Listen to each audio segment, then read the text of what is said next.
En el recinto deportivo más importante de Guatemala, el 16 de octubre de 1996, las selecciones de fútbol de Guatemala y Costa Rica disputarían uno de los partidos más importantes de la eliminatoria rumbo al Mundial de Francia 98.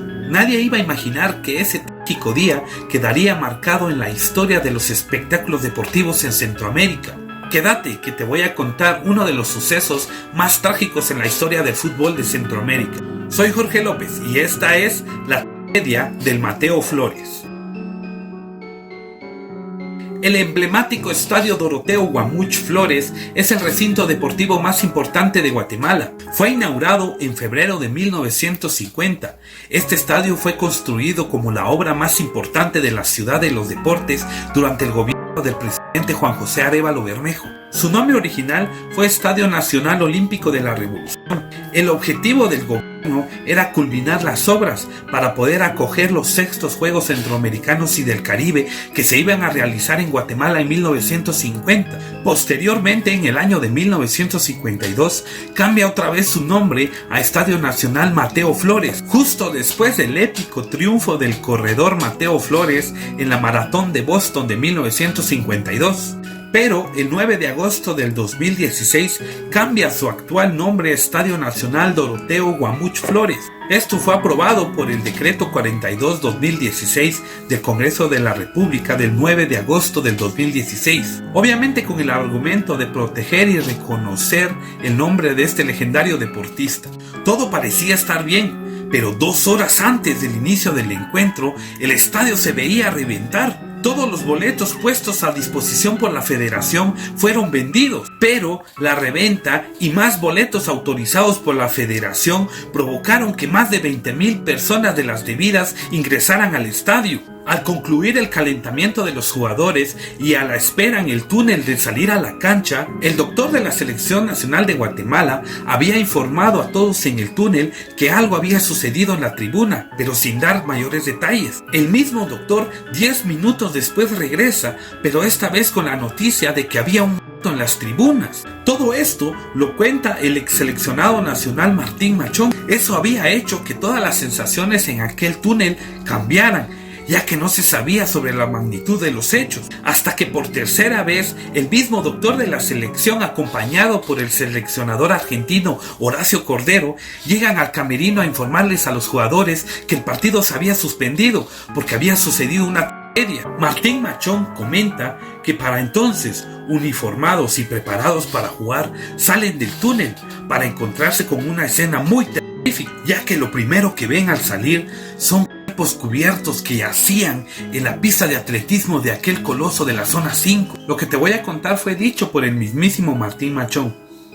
Ese momento sí fue impactante, porque oías a la gente gritar, sufrir, a los parientes ahí. Incluso recuerdo bien que al Gato Estrada y al Chino Iván de León se les acerca un niño porque no encontraba a su papá. Los futbolistas, tanto guatemaltecos como costarricenses, consternados por lo que estaba sucediendo, deciden ayudar. Unos ayudaban en la movilización y el rescate de los cuerpos, mientras otros apoyaban en la parte emocional a los desconsolados. Los jugadores de la selección de Guatemala veían con lágrimas en los ojos a sus familiares en las tribunas, ya que también estaban en aquel estadio, mientras que el caos se hacía cada vez más grande en aquella pista, ya que se podía observar a los bomberos ir de un lado a otro con heridos y cuerpos por montón. Ok, esto fue lo que conocemos como avalancha humana. Uno de los aficionados que sobrevivió a esta tragedia comentaba que la organización y el control era absurdo. Se dice que la gente comenzó a alterarse por la falta de organización y el exceso de la venta de boletos que pusieron a disposición. Testigos comentan que los que estaban a cargo de las puertas dejaban entrar a personas sin ni siquiera tener boleto. Esta avalancha se hacía cada vez más grande. Muchos de los testigos decían cómo muchas de las personas ni siquiera lograban llegar a tocar el piso con los pies.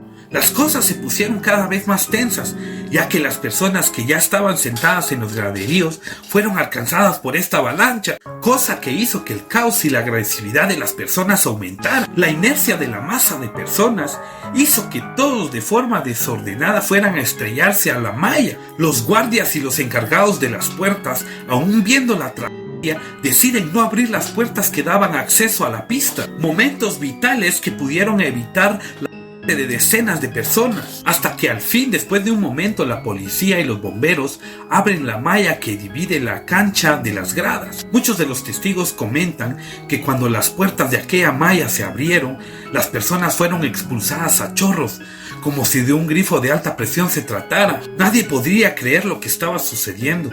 Decenas de cuerpos yacían en la pista uno al lado de otro y decenas de heridos siendo atendidos. La tragedia dejó un saldo de 84 personas fallecidas y más de 200 personas heridas.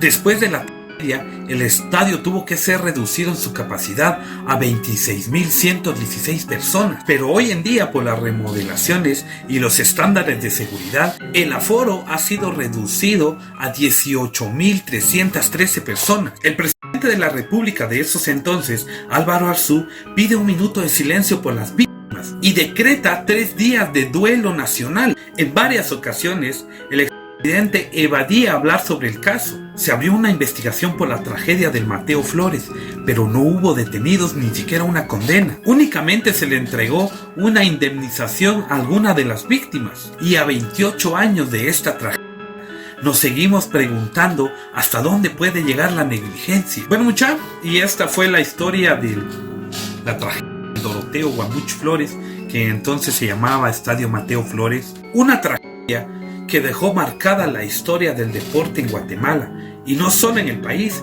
sino en todo Centroamérica. Pero vos, contanos qué es lo que pensás de este caso, de esta tragedia, ya que fue algo que nos marcó para siempre como país. Y por supuesto, como siempre, dejarnos aquí en los comentarios tus recomendaciones para el próximo video. También recordándote en reaccionar y compartir este video, ya que así nos ayudarás a crear más contenido. Y sin más que comentar, nos vemos en la próxima.